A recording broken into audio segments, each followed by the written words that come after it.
Hi guys, I'm Adam at Car Enhancements. Today we're doing brakes.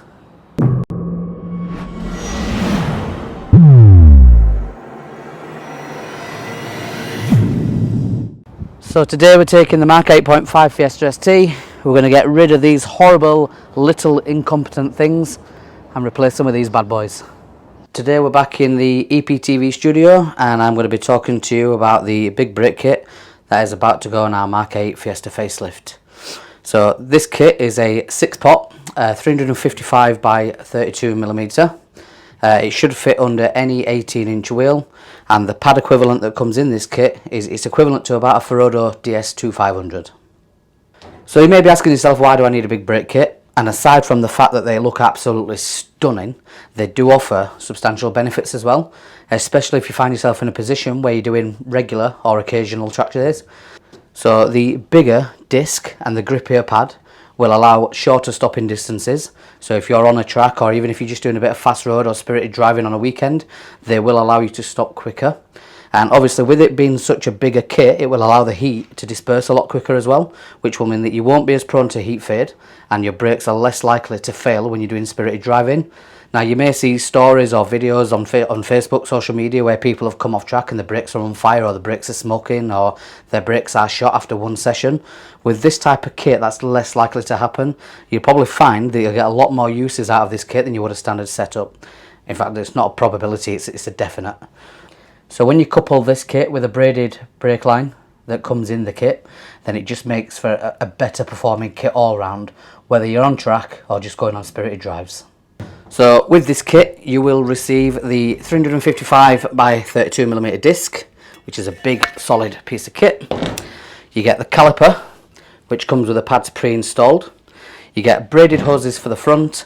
You get all the fixing brackets and all the fixings that you need to get this kit on the car and get yourself on the road.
So there you have it, the big brake is now fitted. As you may have noticed, we've also changed the wheels, but I'm going to do a separate video on that. But I think that the white wheels combined with the red kit on the green car looks absolutely stunning. All we're going to do now is we're going to follow in the bedding in process, and then once these are fully bedded in, we're going to look at changing the rears as well. So yeah, hope you like them, because I think they're absolutely stunning. I think they really look the part, and I can't wait to get out and try them. So I hope that you're still enjoying the content. We have got a lot more still to come. We still haven't even touched under the bonnet as of yet. So, you know, stay tuned, because there's a lot more to come with this car.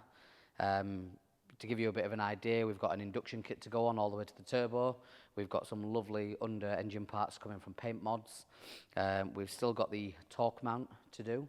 We've got the Scorpion exhaust, which is actually on the car now, but we haven't technically done a video yet, so it still doesn't exist, if that makes sense. So you're getting a little bit of a free hand on that one.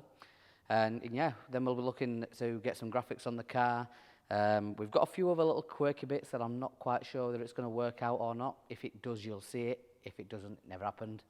But yeah, you know, thank you very much for watching. We really appreciate all the feedback that we're getting. And you know, if you want to keep watching, keep liking the videos and commenting, that would be fantastic. Don't forget to give us a subscribe, it really does help. So yeah, thank you very much guys, and stay tuned for the next one.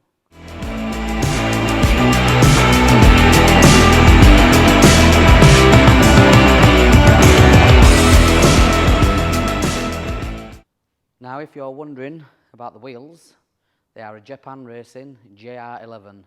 They're 18 by 8.25 and they're an ET40. They sit flush with the arches. They fit absolutely fantastic. It is worth noting, just to get the brake kit behind them, we did have to apply a 6mm spacer. So you may need to consider that. So to counteract the 6 on the front and the brake kit, we've gone for a 5mm on the rear, just to give it a little bit more of an outward appearance. But yeah, we've gone for the frozen white colour. We did have to drill the holes out further on the wheels, on the where the studs go, as they come requiring tuner bolts, but I didn't want to go down that route. I wanted to put some proper nuts in there. So we did have to bore the holes out a little bit further. And they're wrapped in a lovely set of Goodyear tyres. So let's see how we get on. I'm still not sold on the Goodyears yet, but I'll let you know my findings.